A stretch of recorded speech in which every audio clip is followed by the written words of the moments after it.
शिक्षकों की भी भर्ती प्रतिवर्ष होनी चाहिए। उसमें सर शिक्षा मित्र और अनुदेशक महत्वपूर्ण रोल अदा करते हैं। उनको मानदेय बढ़ाने पर विचार करेंगे कि नहीं करेंगे? 3 शिक्षक यानी 2 शिक्षक, 2 सहायक अध्यापक और 1 शिक्षा मित्र की नियुक्ति करेंगे। माननीय अध्यक्ष जी, मैं आपके माध्यम से जानना चाहता हूं कि प्रदेश में सर हर वर्ष लगभग 15 से 20 हजार शिक्षक सेवानिवृत्त हो रहे हैं और सरकार या माननीय मंत्री जी सदन में दावा करते हैं कि इस वर्ष पिछले वर्ष की तुलना में छात्रों के नामांकन में 10 से 20% की वृद्धि हो रही है। ये जो रटा रटाया जवाब सरकार का चल रहा है, ये वास्तविक जवाब सही जवाब है या जो जमीनी स्तर पर हकीकत वो दूसरी है? मैं कहना चाहूंगा सर कि आज जो हमारे युवा भाई बहन हैं नई भर्तियों के लिए सड़क पर आंदोलन कर रहे हैं। बेसिक के स्कूल जर्जर अवस्था में है और उनकी स्थिति खस्ता हाल है। इन जगहों पर नए भवन बनाकर विद्यालय संचालन की जगह स्कूल और मर्ज अथवा बंद करने का काम इस सरकार द्वारा किया जा रहा है। निःशुल्क शिक्षा हर बच्चे का अधिकार है। जब हमारी इतनी बड़ी इकोनॉमी है, अर्थव्यवस्था है, तो एक बच्चे के लिए भी अगर एक स्कूल खोलना पड़े तो सरकार को एक बच्चे के लिए भी स्कूल की व्यवस्था करना चाहिए। मेरा आपके माध्यम से कहना है सर कि जिस तरह देश और प्रदेश में IAS, IPS, PCS की वैकेंसी हर साल भरी जा सकती है, तो चूंकि शिक्षा भी महत्वपूर्ण तथ्य है समाज के लिए, इसी प्रकार शिक्षकों की भी भर्ती प्रतिवर्ष होनी चाहिए। आपके माध्यम से सर मेरा पहला अनुपूरक है माननीय मंत्री जी से कि क्या माननीय मंत्री जी उत्तर प्रदेश में BTC, टेट, CTET उत्तीर्ण बेरोजगार हमारे जो भाई बहन हैं, क्या बेसिक शिक्षा विभाग में के जो रिक्त पद हैं उनको भरने के लिए नई शिक्षक भर्ती लाने का काम करेंगे कि नहीं करेंगे? और विगत कई वर्षों से जो 69,000 भर्ती एवं जूनियर एडेड भर्ती की जो प्रक्रिया अपूर्ण है उसको पूर्ण करने का काम करेंगे कि नहीं करेंगे? और जो दूसरा अनुपूरक मानवर आपके माध्यम से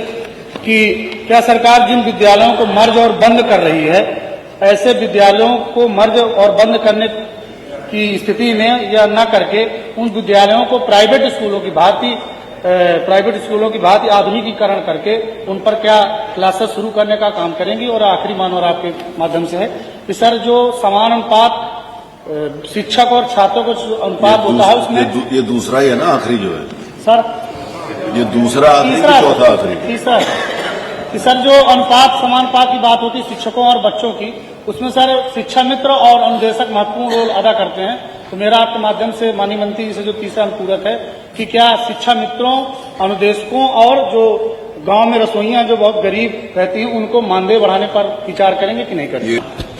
शिक्षा से जुड़े हुए, बेसिक शिक्षा से जुड़े हुए कई महत्वपूर्ण प्रश्न पूछे हैं। मैं आपके माध्यम से सदन को अवगत कराना चाहता हूं। शिक्षकों की और छात्रों की संख्या को लेकर के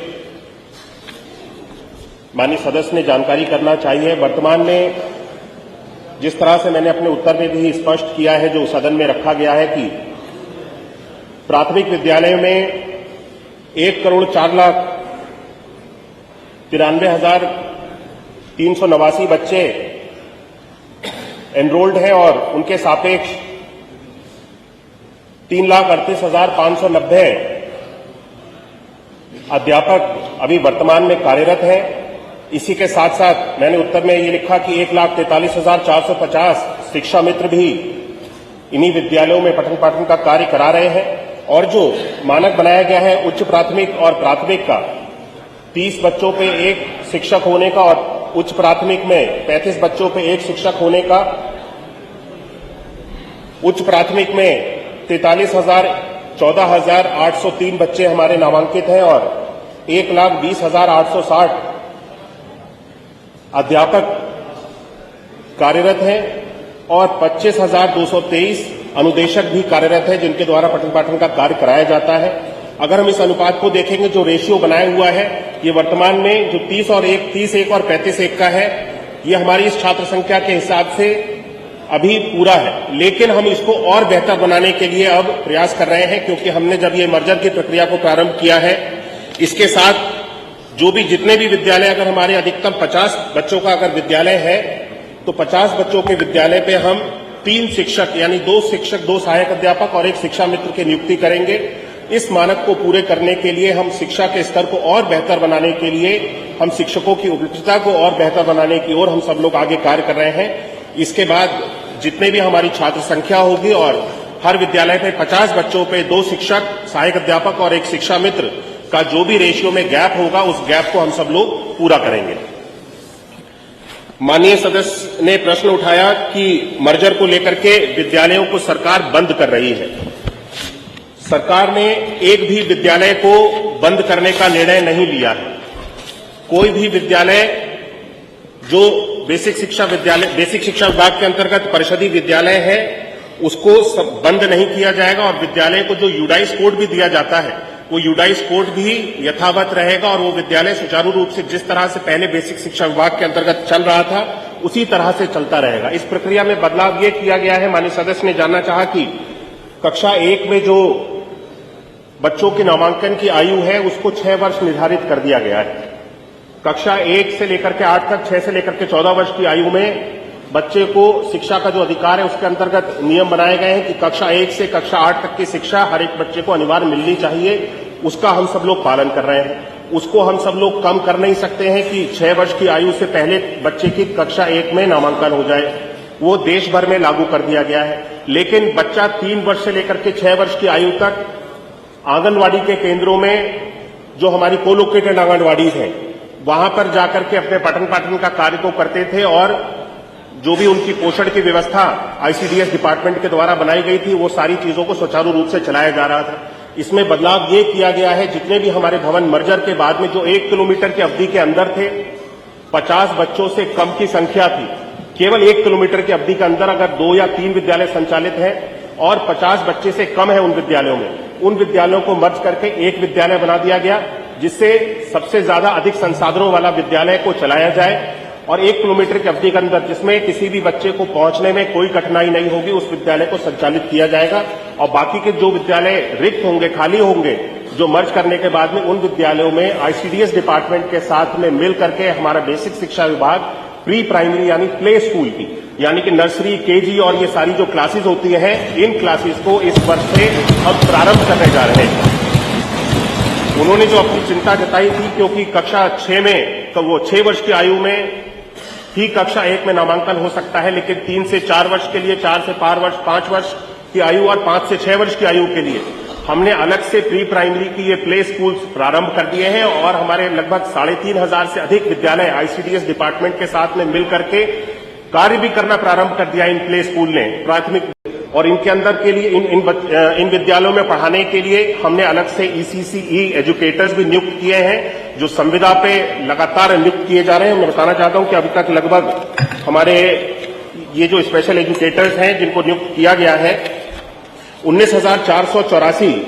स्पेशल एजुकेटर्स को भी संविदा के माध्यम से नियुक्त कर दिया गया है और लगातार प्रतिवर्ष इनको हम लोग नियुक्त करते जा रहे हैं और प्री प्राइमरी के लिए बेसिक शिक्षा विभाग ने अलग से एक कोर्स और करिकुलम भी तैयार किया है। 3 से 4 वर्ष की आयु के लिए किताबें तैयार की हैं, 4 से 5 वर्ष की आयु के बच्चों के लिए तैयार की हैं किताबें और 5 से 6 वर्ष की आयु के लिए जो कि अपने आप में एक नया पहल उत्तर प्रदेश की सरकार ने किया है। अभी तक बच्चे केवल क्लास 1 में जाकर के सीधे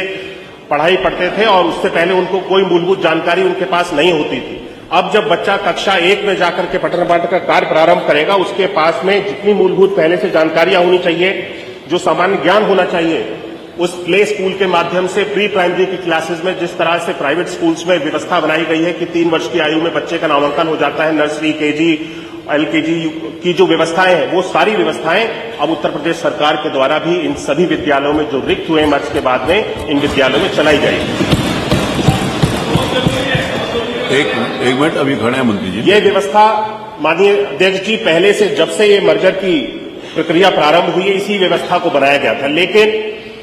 इस मर्जर की प्रक्रिया को पूरी तरह से राजनीतिकरण कर दिया गया और आमजन को भ्रमित करने का प्रयास जितने भी हमारे विपक्षी हैं सभी लोगों ने करने का प्रयास किया कि सरकार स्कूलों को बंद करने जा रही है, सरकार के पास शिक्षकों की अभाव है, सरकार बच्चों को अच्छे से पठन पाठन का कार्य नहीं देना चाहती है। इस तरह के आरोप लगाए गए। मैं इन सारी चीजों के ऊपर बताना चाहता हूं कि ये सरकार उत्तर प्रदेश की सरकार बेसिक शिक्षा विभाग के अंतर्गत बच्चों के पठन पाठन के लिए हमने जितने कार्य किए हैं 2017 से लेकर के 2025 तक मुझे नहीं लगता कि किसी भी सरकार के अंतर्गत बेसिक शिक्षा विभाग के अंतर्गत इतने कार्य किए गए हैं। मूलभूत सुविधाओं को हमने पहुंचाने का कार्य किया। 19 डिफरेंट पैरामीटर्स पे हम सब लोगों ने कार्य करने का काम हम सब लोगों ने प्रारंभ किया। सोचिए जिस विद्यालय में बैठने के लिए जगह ना हो, पीने के लिए पेयजल की व्यवस्था ना हो, बच्चों के लिए टॉयलेट की व्यवस्था ना हो, ऐसे विद्यालयों में बच्चे कहां जाकर के पढ़ सकते हैं। इन सारी व्यवस्थाओं को जिस जर्जर स्थिति में हमें परिषदीय विद्यालय मिले थे, इन सारी व्यवस्थाओं को हमने सुधारने का काम किया। और जब आज सरकार के परिषदीय विद्यालय बेहतर हो गए हैं, जहां पे बच्चों का नामांकन भी अधिक होने लगा है, 27 लाख से भी अधिक बच्चों का नामांकन इस वर्ष हुआ है। इनकी सरकार में कभी स्कूल चलो अभियान जैसी कोई भी चीज चलाई जाती थी, जहां पे स्वयं सभी जनप्रतिनिधि, आमजन, हर एक व्यक्ति बच्चों को निकाल करके विद्यालय तक लेकर के आने का काम करे, ये हमारी सरकार में अभियान की तरह चलाया जाता है। स्कूल चलो अभियान, जिसके माध्यम से एक एक बच्चे को हम विद्यालय तक पहुंचाने का काम करते हैं। ये उन्हीं की सरकार के समय के आंकड़े हैं। 2017 से पहले जहां 3 करोड़ 45 लाख बच्चे विद्यालयों की सुविधा से दूर थे, विद्यालय नहीं जाते थे, ऐसे आंकड़े हैं। आज इन सारी व्यवस्थाओं को पूरी तरह से समाप्त करने का काम किया गया। हर बच्चे तक विद्यालय को पहुंचाने का काम हमारी उत्तर प्रदेश की सरकार ने किया है।